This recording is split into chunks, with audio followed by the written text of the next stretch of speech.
Arsenal de Guerra de São Paulo. 7 de setembro. Este é o desfile da Independência em Santana de Parnaíba, região metropolitana de São Paulo. Estas fotos são do desfile na vizinha Barueri. Nas duas cidades, a presença é de militares do Arsenal de Guerra. O Exército Brasileiro, fabricando, dando manutenção e revitalizando os produtos da defesa. Os eventos do 7 de setembro são cruciais para a investigação do maior furto de armas da história do Exército Brasileiro. O que a instituição já admitiu? Há militares envolvidos nesse desvio, há a possibilidade do extravio ter ocorrido no lapso temporal de 5 a 8 de setembro.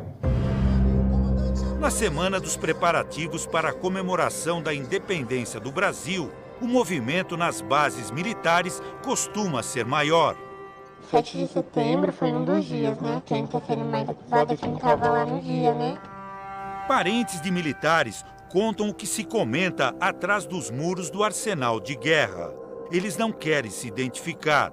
Na hora, eles desligaram lá o interruptor, desligaram a câmera. Então eles não sabem muito bem. Vão manter lá dentro o pessoal que estava no quartel no dia, 7 de setembro, e o pessoal que mexe na eletricidade lá dentro. Tudo isso está sendo investigado, todos esses procedimentos, as câmeras que há lá no Arsenal, essas imagens estão sendo verificadas junto ao inquérito policial militar. A base militar de Barueri é rodeada por uma área verde. Atrás dela passa uma linha de trem. E, aparentemente, a unidade tem um único acesso aqui pela frente.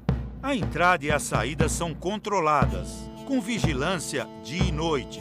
É cercada por muros, cercas elétricas, circuito de câmeras. Essas armas, elas ficam numa reserva de armamento. Além do cadeado, havia um lacre ali e é conferido diariamente esse lacre. No dia 10 de outubro, a verificação ali de que houve uma possibilidade de um arrombamento ali, a troca de cadeado, forçaram a porta para poder entrar e nesse dia que descobrimos ali que havia sido subtraído esse armamento. Descoberto o furto, 480 militares da base ficaram aquartelados por uma semana. Parentes vão até a porta do arsenal em busca de informações. Conforme ele falou, tá bom, um ajudando o outro, comida. Infelizmente é como se fosse um presídio. O Arsenal de Guerra de Barueri tem mais de 60 anos. É uma estrutura industrial usada para a produção e manutenção de materiais bélicos. Lá trabalham engenheiros militares, oficiais e praças. Segundo o Exército, as armas furtadas aqui eram inservíveis, ou seja, não tinham como serem usadas. São 13 metralhadoras .50 e 8 MAG 762. Juntas, elas pesam meia tonelada. Ele não funciona, ele não atira, é somente para poder o soldado treinar ali, maniabilidade, então ele não tem nenhuma função. Esse especialista ouvido pelo Fantástico explica a presença dessas armas no Brasil. São armas bastante antigas, podem ser consideradas relíquias.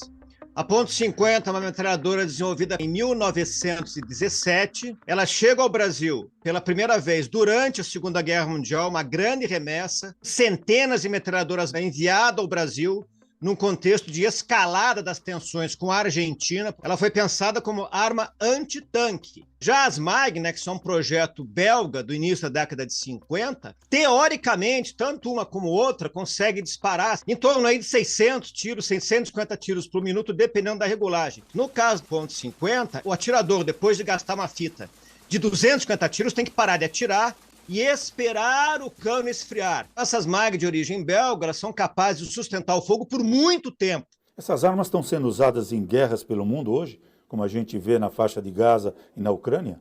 Ambas ainda são usadas. O próprio Estados Unidos ainda usa a .50 e ainda hoje tem 80 nações, 80 exércitos que ainda usam a MAG de origem belga. Embora o Exército afirme que ficaria muito caro para a instituição consertar essas armas, Para o crime organizado, dinheiro não é problema. Se você pega um lote grande dessas armas e começa a pegar peças de uma e pôr na outra, elas voltam a ser eficazes e são tremendamente eficazes. O armeiro profissional faz. A questão que fica é a munição. Onde vão encontrar a munição? Já foi feita toda a conferência, não tem munição subtraída. E qual o risco da circulação dessas armas para a segurança pública? A legislação brasileira sobre blindagem, ela é limitada para aguentar impacto de munição de pistola. Ela não consegue segurar o calibre da MAG, por exemplo, muito menos da .50 com 13 milímetros. Elas têm a capacidade de abater aeronaves.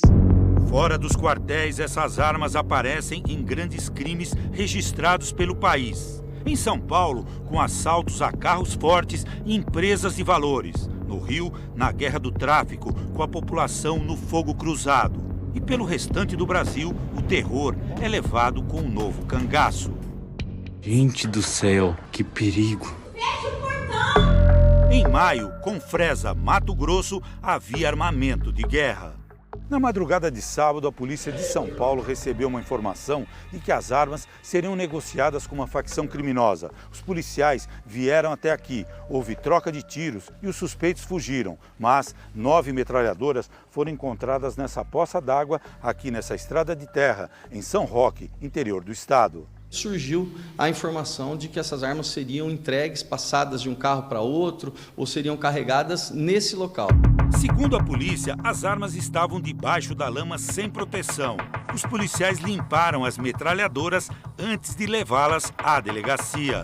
São 5 armas .50 e 4 MAG. 2 dias antes, outras 8 metralhadoras haviam sido encontradas no porta-malas deste carro no bairro Gardenia Azul, zona oeste do Rio. Foram oferecidas via videoconferência para narcotraficantes aqui do Rio de Janeiro. Nós estamos identificando quais lideranças negociaram e adquiriram essa arma. Se foram as lideranças daquele local, da Complexo da Penha, da Rocinha, ou se foram as lideranças da Cidade de Deus.